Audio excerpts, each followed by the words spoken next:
estudaremos hoje 4 lições, ou 4 doutrinas, né? Como disse o Alessandro na noite de ontem, nós precisamos entender e diferenciarmos que doutrinas são conjuntos de ensino que a palavra de Deus nos transmite, e não são dogmas. Dogmas que a instituição compõe, ou algumas igrejas, algumas denominações institucionais colocam em cada uma a sua forma de dogmatizar a sua congregação, a sua comunidade. Mas doutrinas bíblicas ou ensinamentos bíblicos vão mais além de dogmas, porque elas ultrapassam culturas, épocas e tempos que chegaram até nós. E essas doutrinas, como nós estudamos, estão na nossa declaração de fé. Estão na nossa declaração de fé, entendendo, irmãos, que a nossa declaração de fé, a fonte da nossa declaração de fé, é a palavra de Deus. A palavra de Deus é a fonte primária da nossa declaração de fé. Então nós compreendemos que tudo aquilo que declaramos, que confessamos como doutrinas da nossa fé, estão primeiramente na palavra de Deus. E elas foram separadas e sistematizadas para a melhor compreensão de cada um de nós. Amém? Na noite de hoje nós estudaremos aí, temos a ajuda do irmão Eliseu, 4 lições, 4 doutrinas que compõem também a nossa fé. Nós estudaremos sobre a pecaminosidade humana, nós estudaremos sobre a necessidade do novo nascimento, falaremos sobre a igreja e a necessidade de termos uma vida santa, ou regeneração, ou pecaminosidade, o pecado, necessidade do novo nascimento, regeneração, a igreja e a santificação, ou a necessidade de termos uma vida santa. Estes são os 4 pontos que nós vamos estudar na noite de hoje. Vamos lá então para a nossa primeira lição, nossa primeira parte, que é a pecaminosidade humana. Nós entendemos, nós cremos no pecado original, ou o homem pecou, e com a queda do homem, com a pecaminosidade humana e o pecado original, nós entendemos que o homem pecou e precisa de uma restauração. Mas primeiro nós precisamos entender quais as consequências da queda do homem no Éden. O pecado original, e quando nós falamos do pecado original, lembramos de que a palavra pecado, no grego, é amartia, ou o significado dela é errar o alvo. A nossa base, ou no que nós baseamos sobre o pecado original, este mal que sobreveio sobre toda a humanidade, todos os homens estão debaixo deste jugo, por causa do pecado original. O homem errou o alvo. Qual era o alvo, irmão Ronaldo? Quando o homem está no Éden, quando o homem foi criado e com Deus está, o Éden trouxe ao homem a comunhão com Deus.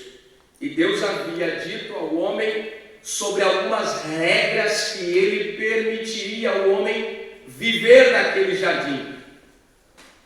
A partir do momento que o homem transgride a lei de Deus, transgride a palavra de Deus ou a ordem de Deus sobre aquilo que Deus havia ordenado no Éden, o homem errou o alvo porque transgrediu a lei de Deus, e errou o alvo porque o homem perde a comunhão com Deus a partir do ego.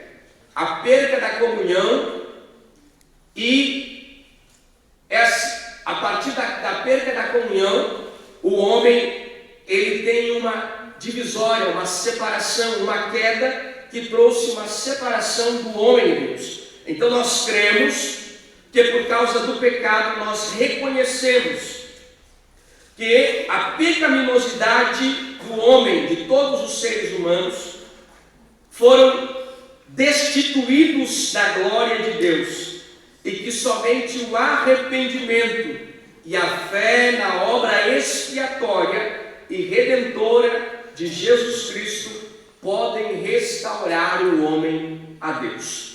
E nós vamos ver aí as consequências do pecado, porque o homem, a partir do momento que transgride a lei de Deus, Gênesis capítulo de número 3, e aí nós vamos ter a base das consequências do pecado. Sobre as consequências do pecado há um juízo de Deus sobre o homem, morte espiritual. O homem é afastado da presença de Deus, morte física, juízo sobre a serpente, juízo sobre a mulher, sobre o homem, sobre a raça humana e sobre a natureza. Eu quero ler com os irmãos Gênesis capítulo de número 3. Os irmãos que puderem nos acompanhar.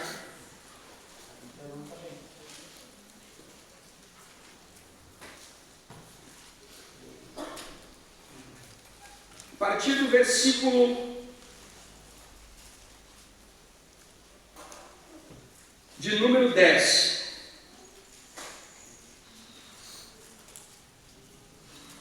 O homem peca, e então o versículo 10, para nós resumirmos. E disse-lhe Deus: quem te mostrou que estava nu? Comeste da árvore que eu te mandei não comesses? E o homem respondeu: a mulher que me deste por companheira me deu da árvore e comi. Então disse o Senhor à mulher: que é isso que fizeste? E a mulher disse: a serpente me enganou e eu a comi.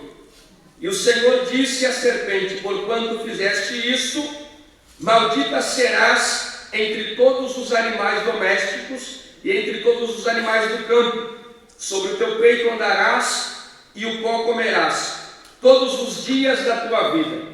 E porém inimizade entre ti e a mulher, entre a tua semente e a semente desta. Te ferirá a cabeça e tu lhe ferirás o calcanhar. E a mulher lhe disse: multiplicarei sobremaneira tuas dores em tua gravidez com dor, dará luz a filhos, e teu desejo será para o teu marido, e ele te governará. E a Adão disse: porquanto obedecestes à voz da tua mulher, e comeste da árvore que te mandei, dizendo: não comerás dela, maldita será a terra por tua causa, com dor comerás dela todos os dias da tua vida. Espinhos e abrolhos ela te produzirá, e comerás erva do campo. Então, nós podemos compreender que diante do pecado original, da queda do homem, houve algumas consequências sobre o homem, sobre a mulher, sobre toda a raça humana, porque Adão aqui é o representante da humanidade. Adão aqui está representando toda a humanidade, o homem. Por isso o pecado está sobre toda a raça humana e sobre a natureza, como disse o escritor de Gênesis. Paulo, escrevendo sobre a doutrina da hamartiologia sobre o pecado, nós estudamos isso em algumas aulas anteriores das nossas lições bíblicas. Paulo vai escrever uma carta aos romanos, a igreja que está em Roma. E no capítulo 1, a partir do versículo 17, ele vai falar sobre a pecaminosidade dos gentios. A partir daí ele vai falar sobre aquilo que os homens estão inflamados a cometer por causa do pecado. No capítulo 2, Paulo vai descrever que os judeus também estão debaixo do pecado. Os judeus que se consideravam, ou porque tinham a lei, porque tinham a palavra de Deus, achavam que não estavam sobre o jugo do pecado. E aí Paulo vai descrever que no capítulo 1 de Paulo escrevendo aos romanos, no capítulo 2, Paulo vai descrever aos judeus. E no capítulo 3, Paulo vai descrever: porque todos pecaram e destituídos estão da glória de Deus. Então os judeus, os gentios e toda a raça humana está debaixo do pecado. Todos pecaram e destituídos foram da glória de Deus. Paulo vai descrever bem detalhadamente o capítulo 3 e nos demonstrando que todo ser humano está debaixo deste mal. Paulo vai descrever bem o capítulo 3, detalhando que o ser humano está debaixo do pecado. A partir do versículo de número 10 de Romanos, do versículo 10 do capítulo 3, Paulo vai dizer que não há um justo sequer. Paulo vai começar a descrever que desde o Antigo Testamento os homens estão debaixo do pecado. Não há um justo sequer, não há quem entenda. E aí Paulo vai descrever alguns versículos do Antigo Testamento que vão dar a entender que todo ser humano, que todo homem está no pecado e que somente reconhecendo a obra expiatória e redentora de Jesus Cristo podem restaurar o homem novamente a Deus. Somente a obra redentora de Jesus Cristo pode restaurar o homem a Deus. E como prova disso, como prova incontestável da universalidade do pecado, nós temos a morte. A morte vai nos descrever literalmente, pastor Josias, que o homem está ou sofre até os dias de hoje com a consequência do pecado. Quando Deus formou o homem, Deus não formou para que ele sofresse a morte, ou para que ele não tivesse a separação, mas que vivesse uma vida de comunhão com Deus. Mas como prova incontestável do pecado, o ser humano, ele está cometido deste mal, e até nós, nem mesmo salvos em Cristo, estão isentos desta lei da morte. A queda do homem corrompeu toda a humanidade em seu ser, corpo, alma e espírito, intelecto, emoção e vontade. Então, Paulo escrevendo aos Romanos, ele diz isso: por causa do pecado, capítulo 5, versículo 12, pelo que, como por um homem entrou o pecado no mundo, e pelo pecado a morte, assim também a morte passou a todos os homens, por isso todos pecaram. E esta é a maior demonstração de que o homem vive, ou o homem está acometido desse mal. Temos um antídoto? Temos. Vamos falar da nossa segunda doutrina. A primeira é sobre o pecado. Então todos pecaram.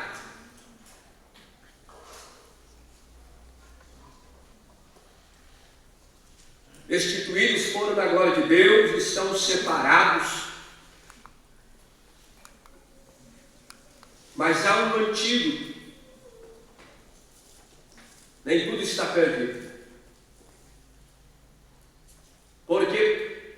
Porque mediante a fé em Cristo Jesus, nós temos a possibilidade de nascermos de novo, ou sermos regenerados, como é a nossa doutrina da salvação.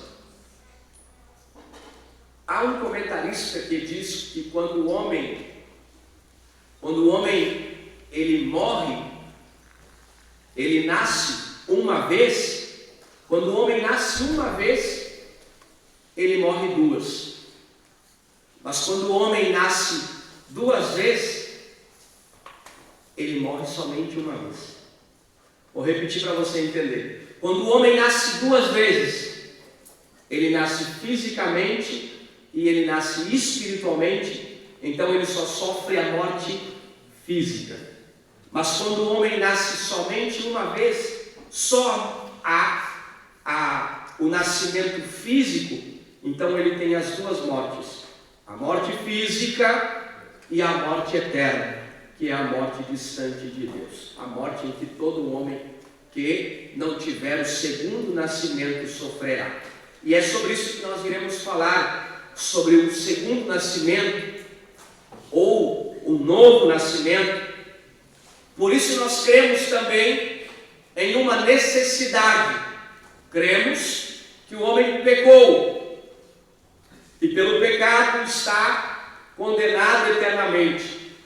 Mas na nossa soteriologia, ou a nossa doutrina que estuda a salvação, nós temos a regeneração, ou aquilo que vai nos demonstrar que o homem precisa nascer de novo, deve nascer de novo. E como base disso, nós temos João capítulo 3, do versículo 1 aos 12. Então nós cremos ali na necessidade absoluta do novo nascimento, pela graça de Deus, mediante a fé em Jesus Cristo. E como base de um novo nascimento, meus irmãos, nós temos João capítulo 3, versículo 1, que vai nos narrar, que vai nos descrever a narrativa bíblica de um homem chamado Nicodemos, que tem um encontro com Jesus.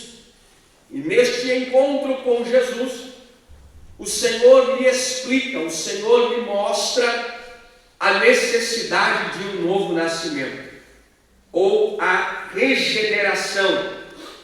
E como Nicodemos, ele não entende isso, como Nicodemos não entende o comentário que Jesus fez sobre o novo nascimento, quando Jesus lhe disse: é necessário que o homem nasça de novo. A esfera que Nicodemos entende é uma esfera física, humana, e essa interpretação de Nicodemos sobre o novo nascimento, quando ele diz para Jesus: como pode, sendo eu, um homem já velho, entrar novamente no ventre da minha mãe? Essa interpretação errônea de Nicodemos abre espaço para Jesus lhe demonstrar a necessidade de um novo nascimento. E este novo nascimento que Jesus lhe mostra, Jesus vai lhe mostrar em uma esfera que não é uma esfera física e nem uma esfera humana, porque o novo nascimento não é resultado de nenhuma obra e de nenhum ato humano, mas obra exclusiva e única do Espírito Santo de Deus. Jesus vai dizer a Nicodemos que era necessário que ele nascesse da água e do Espírito. Este novo nascimento é um texto de Ezequiel que Jesus vai lembrar a ele, que é um fariseu, e um fariseu que era conhecedor da lei. Jesus vai mais adiante, dizendo que ele deveria nascer da água e do Espírito, como um novo nascimento e demonstração de que aquele que nasce da água e do Espírito não sabe nem para onde vem e nem para onde vai. Jesus usa outro texto para ficar claro na mente de Nicodemos que era um conhecedor da lei. Então Jesus, a partir do versículo de número 14, que é um versículo muito conhecido de todos nós, Jesus vai dar outra referência do Antigo Testamento para que Nicodemos tivesse uma melhor compreensão daquilo que Jesus estava falando. Põe para nós aí, Rafa. João capítulo 3, versículo 14, vai demonstrar melhor e mais claro o que Jesus estava querendo direcionar sobre o novo nascimento a Nicodemos. O que está acontecendo? Era um homem que tem uma necessidade e reconhece a sua necessidade e vai ter um encontro com Jesus. Jesus começa a explicar para este homem. E para melhor compreensão, Jesus diz assim no versículo 14: e como Moisés levantou a serpente no deserto, assim importa que o Filho do Homem seja levantado. Este texto está em Números capítulo 21, de um episódio em que os israelitas foram diante da sua caminhada em direção à terra prometida, e em certo momento eles desobedecem a Deus. Deus envia serpentes e estas serpentes começam a picar os homens no deserto. Este mal trouxe uma grande mortandade no meio dos israelitas. O mal daqueles dias era a serpente que estava matando o povo de Deus. A serpente estava trazendo a morte ao povo de Deus. E qual a referência que Jesus está demonstrando para Nicodemos? Jesus está dizendo assim: como Moisés levantou a serpente de bronze, que foi o antídoto para que os israelitas parassem de morrer. Qual foi o antídoto para que eles parassem de morrer no deserto? Deus disse para Moisés: levanta uma serpente de bronze, uma estátua de bronze, e eles vão olhar para a serpente de bronze. Quando eles olharem para a serpente de bronze, eles não morrerão. Jesus está dizendo: o antídoto daqueles dias para a morte era a serpente de bronze. E aí Jesus está dizendo: assim como a serpente de bronze foi levantada e era o antídoto para que os israelitas não morressem, eu sou o que serei levantado, e todo aquele que olhar para mim, assim como Moisés levantou a serpente no deserto, o Filho do Homem será levantado em uma cruz de madeira. E todo aquele que olhar para a cruz, ou que olhar para Jesus no madeiro, será curado. E este é o antídoto para que o homem não morra a segunda vez. Jesus estava declarando que em Cristo o homem teria a possibilidade de não morrer a segunda vez, de ter uma vida eterna através de Jesus. E olha que coisa interessante, irmãos, que coisa linda, porque este é o nosso texto áureo do Novo Testamento.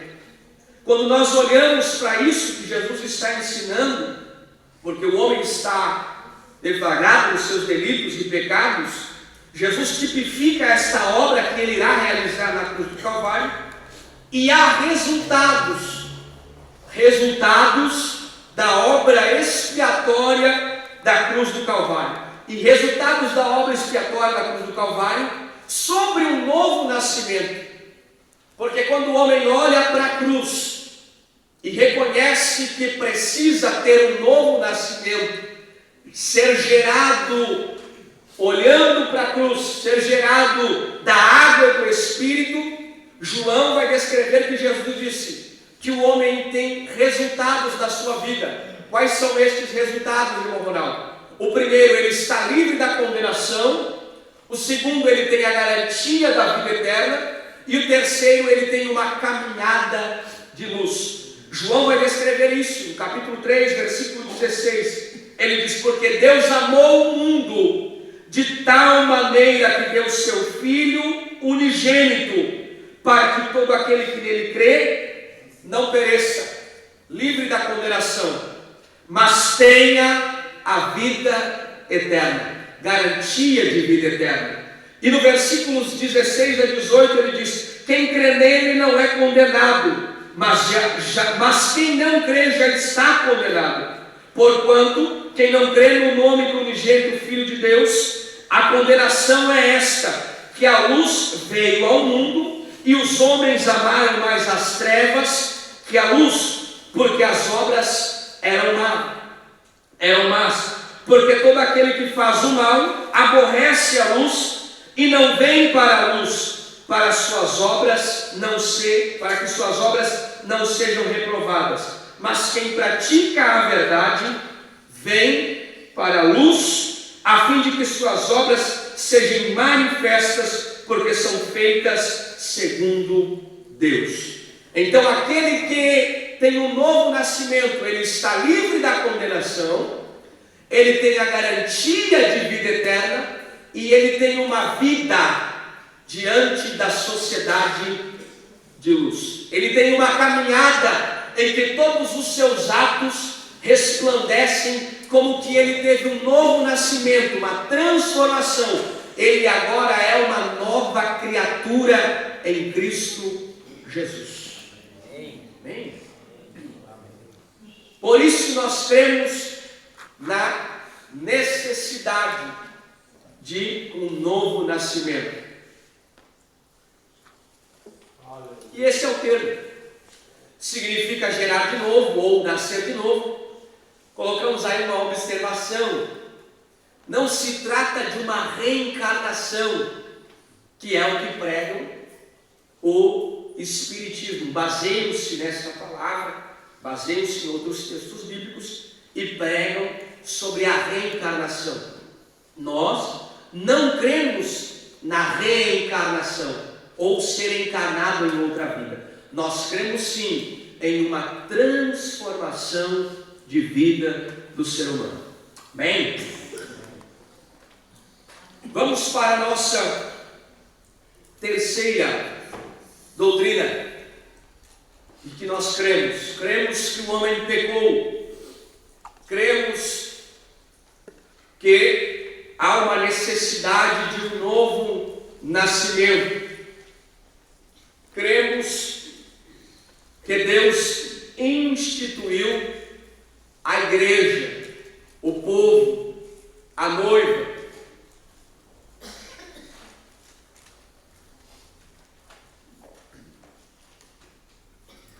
A comunidade dos fiéis. Jesus está dizendo que Ele mesmo é dono desta igreja.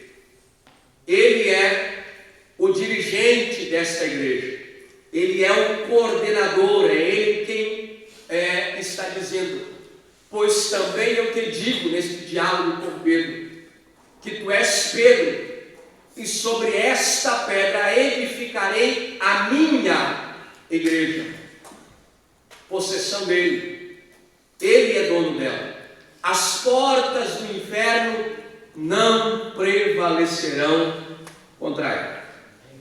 Então nós cremos que Jesus é o dono desta igreja. Jesus é quem a possui. Mas para nós entendermos os desdobramentos do que é a igreja, que é um termo que nós consideramos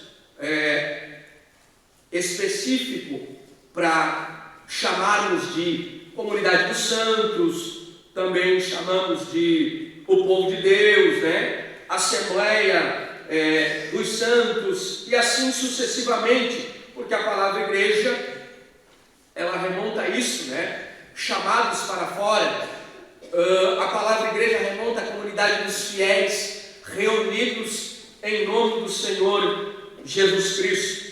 Mas, diante de todos esses nomes que a Bíblia refere-se à igreja, diante de todos os sinônimos, termos e figuras que a Bíblia refere-se ao povo de Deus, à igreja, nós temos uma figura que é muito única, que é muito complexa e que direciona de uma forma muito interessante a todos nós. Paulo descreve isso, né? Os nomes e títulos aí que nós escrevemos: corpo de Cristo, povo de Deus, noiva de Cristo, esposa do Cordeiro. Amém. E mais alguns outros nomes também, né, Eliseu, que nós temos aí. Mas Paulo vai descrever, meus irmãos, Paulo vai descrever no capítulo de número 12, de primeira carta de Paulo aos Coríntios, a primeira carta de Paulo aos Coríntios, Paulo descreve a igreja como o corpo de Cristo. Paulo descreve a igreja como corpo, e como o corpo é um, como o corpo é único, ele é um só, mas ele tem vários membros. Nós entendemos que a igreja é única e ela tem vários membros. Todos creem em Cristo, somos um. Todos nós cremos que em Cristo somos um. Uma família, um rebanho.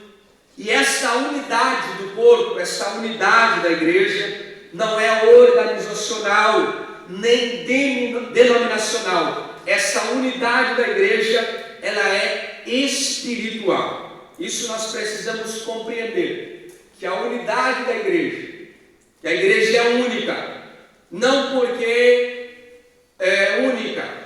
Precisamos compreender que ela é única porque ela é única como um corpo, que é um, que tem diversos membros, que podem ser diferenciadas em todo o mundo, ou separadas em todo o mundo, em diversas regiões, mas ela é uma, porque ela é uma família em Cristo, ela é um corpo em Cristo.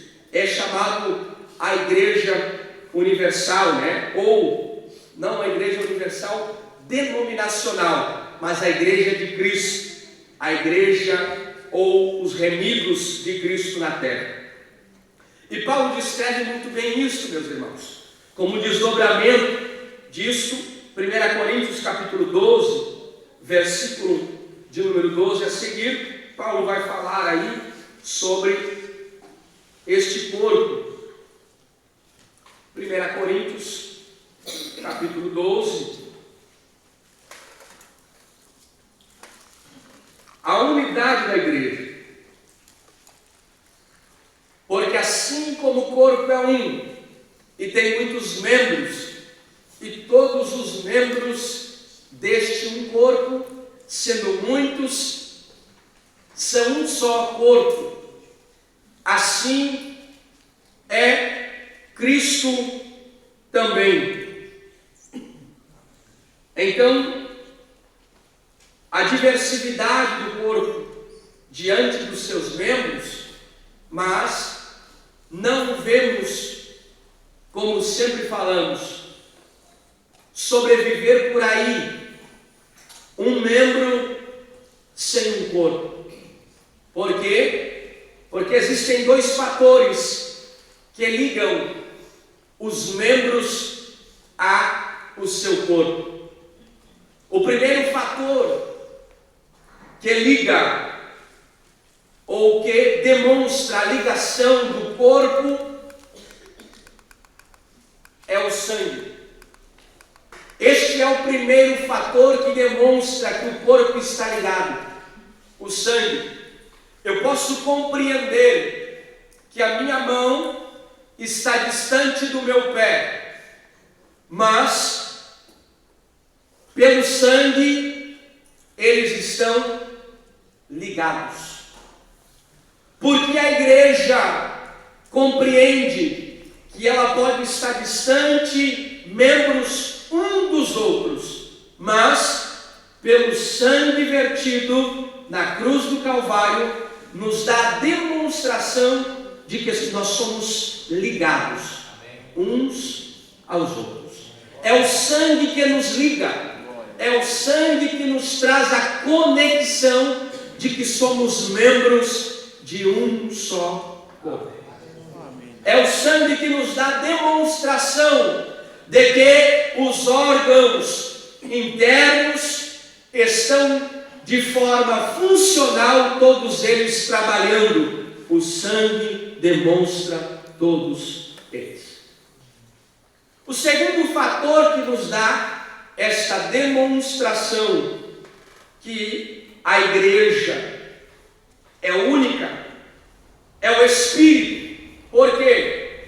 No nosso corpo, se nós olharmos e observarmos, nós não encontraremos o Espírito nos órgãos e nos membros, mas todos nós entendemos que há em nós um Espírito. É o que Paulo está dizendo. Nós entendemos que como igreja há um Espírito que está trabalhando no corpo, que é a igreja de Cristo. Dois fatores que contribuem para a manutenção e unidade do nosso corpo: o sangue e o Espírito. Demonstram que nós estamos ligados por esta comunhão que é o corpo e que ele é o cabeça, que guia, coordena, dirige, leva, direciona este corpo, esta igreja. Quarto e último,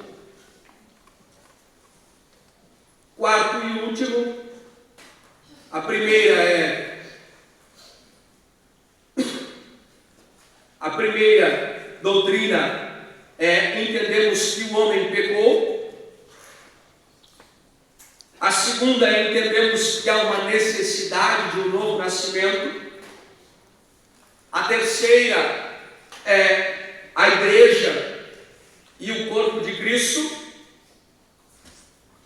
E a quarta é a necessidade de termos uma vida santa, ou a santificação. A vida santa, ou a santificação, é o estilo de vida dos salvos. Eu fiz questão de frisar aí que isso é um estilo de vida dos salvos. O nosso texto base está em 1 Pedro, capítulo 1, dos versículos 13 ao 16. Mas antes disso, em virtude do que Deus fez por nós, devemos viver de modo digno desta salvação. A dádiva graciosa da salvação em Cristo deve nos levar a uma conduta ajustada e compatível. Entendemos que fomos salvos do pecado, fomos tirados da vida de pecaminosidade para um novo nascimento em Cristo Jesus. E como novo nascimento do cristão, ele, como virtude, como presente desta dádiva, que é o que Pedro também está falando aos irmãos, ele está dizendo que o presente da salvação, que é uma dádiva o que Cristo fez por nós, foi um presente, foi uma dádiva de nos salvar. E como presente desta salvação, nós precisamos ter um estilo de vida que nos demonstra que somos salvos. Este estilo de vida é a demonstração que Ele nos salvou. Esta compatibilidade ajustada de conduta de vida nos demonstra que estamos nesta terra, mas que temos uma vida e um estilo de que somos salvos. Isto é uma virtude, por quê? Pedro escreve isso aos irmãos. Em 1 Pedro, capítulo 1, versículo 13. Põe para nós aí, Rafa. 1 Pedro, capítulo 1, versículo 13.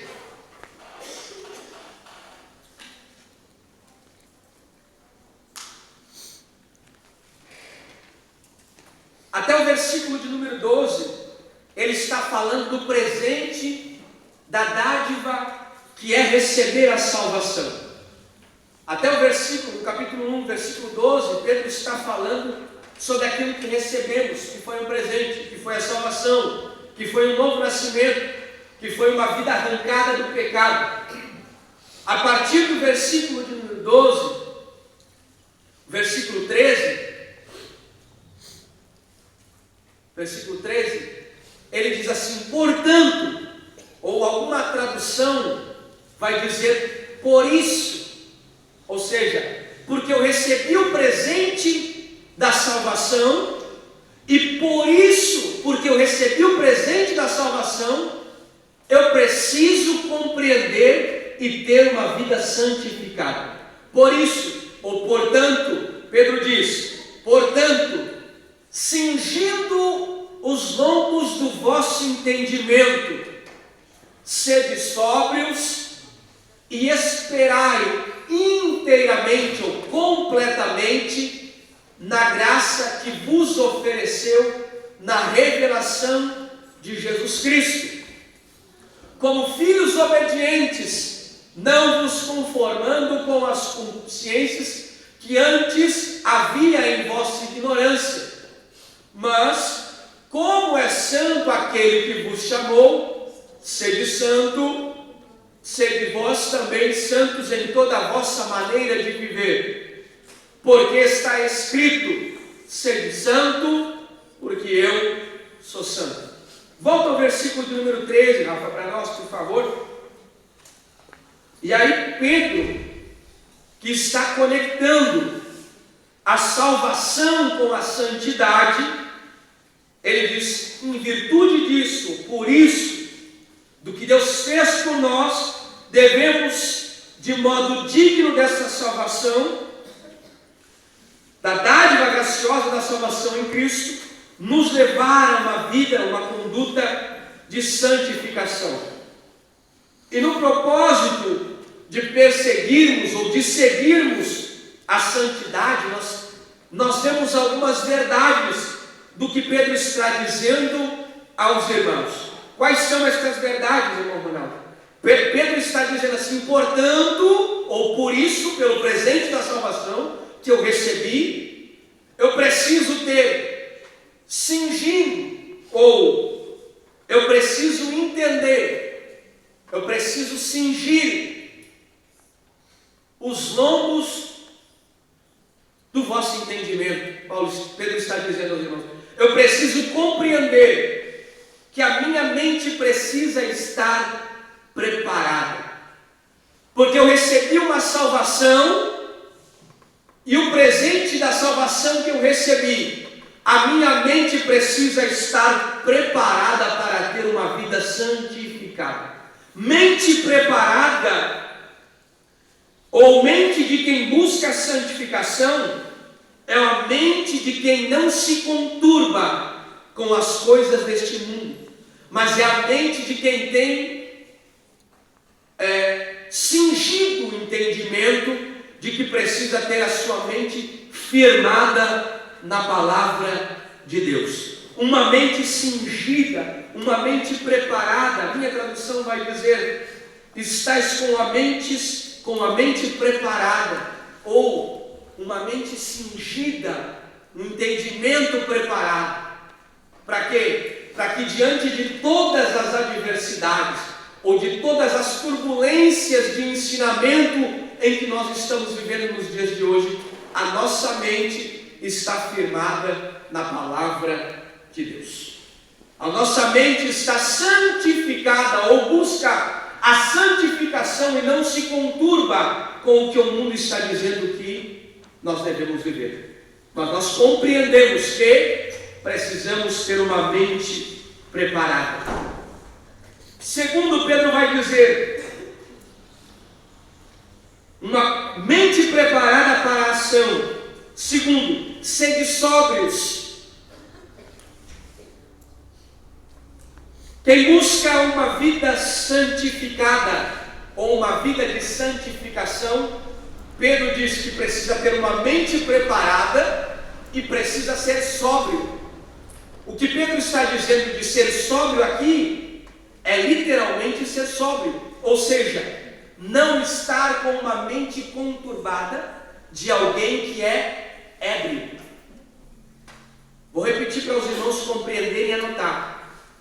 A vida santificada é alguém que tem a mente preparada e é sóbrio, ou seja, é alguém que Pedro está dizendo que não foi com a mente desqualificada, que raciocina, que não é conturbada a sua mente como alguém que toma, que bebe, ou como alguém que ingere bebida alcoólica. Alguém que ingere bebida alcoólica tem os seus atos, ou não tem racionalidade daquilo que ele vai fazer. Ele tem uma mente ébria. E aí Pedro está dizendo, aquele que quer uma vida santificada precisa ter uma mente preparada e estar sóbrio, estar racionando, uma mente preparada e ser sóbrio. A palavra sóbrio no grego significa nefontes, ou seja, ele tem o domínio próprio. Pedro está exortando especialmente com relação à bebida alcoólica, e o homem que está ébrio, o homem que é levado a isso, não tem domínio e nem a sua capacidade de dominar a si mesmo. Mas aquele que está sóbrio, ele está pleno, tem o domínio de sua capacidade racional. Pedro está dizendo, sede sóbrios para ter uma vida de santificação. Tenha uma mente racional, tenha uma mente sadia, uma mente que compreende e que não é levado, ou seja, que não é desvirtuado por qualquer momento da sua vida. Ele está caminhando de uma forma, ele é sóbrio, ele caminha conforme a palavra de Deus. Ele não caminha como um ébrio, ele não caminha como alguém que está bêbado, ele não caminha como alguém que está perdido. Alguém que está ébrio e perdido não tem um caminho reto, não tem um caminho firme e sólido, está de um lado e está do outro. Mas alguém que está firme, ou alguém que está em um processo de santificação, tem uma mente sadia, tem uma mente cingida de entendimento e preparada pela palavra de Deus, e é sóbrio.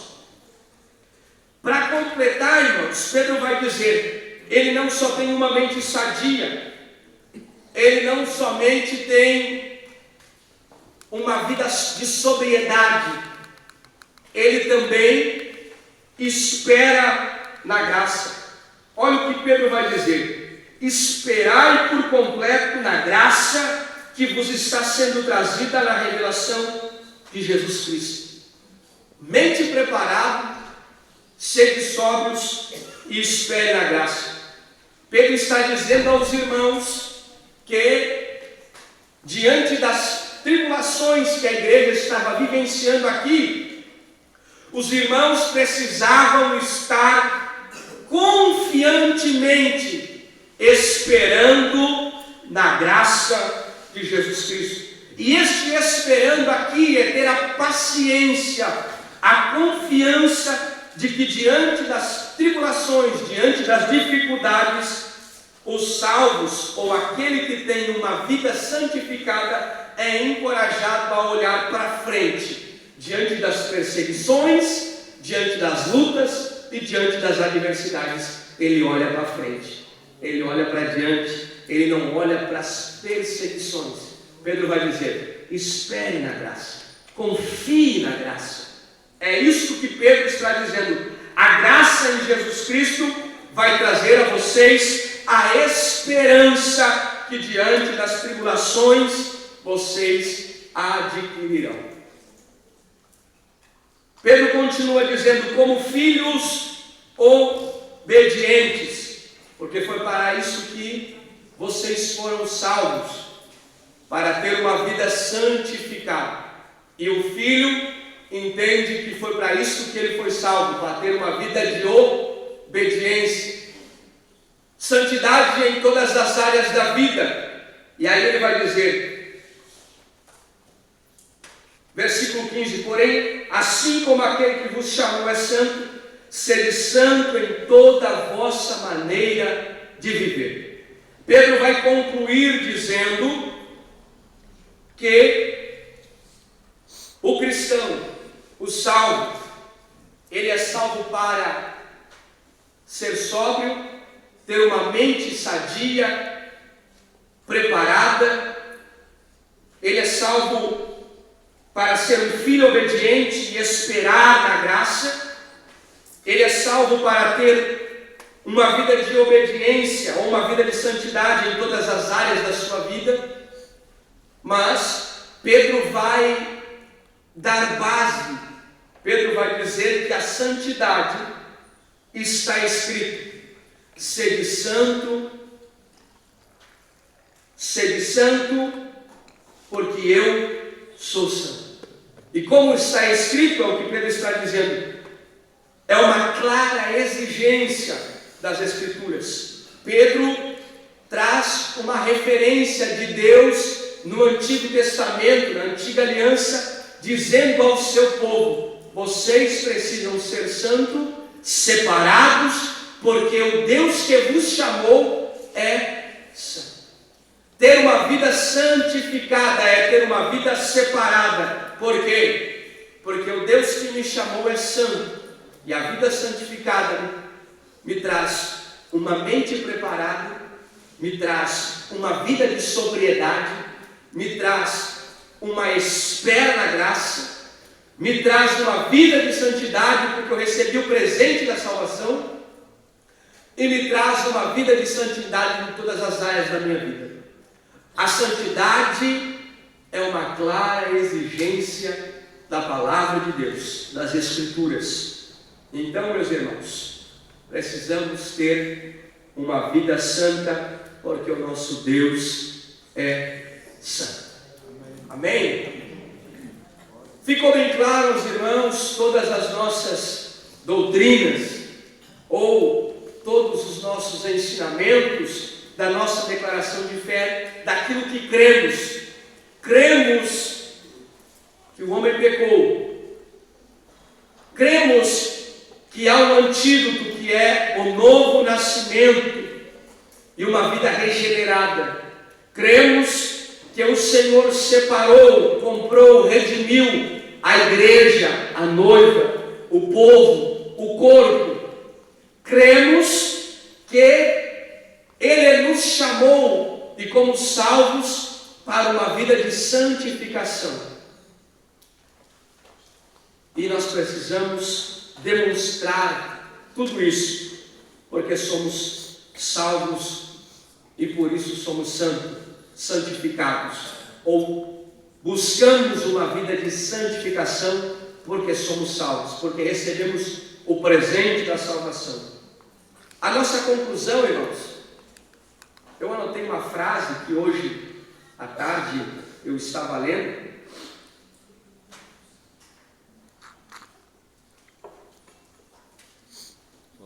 porque nós entendemos que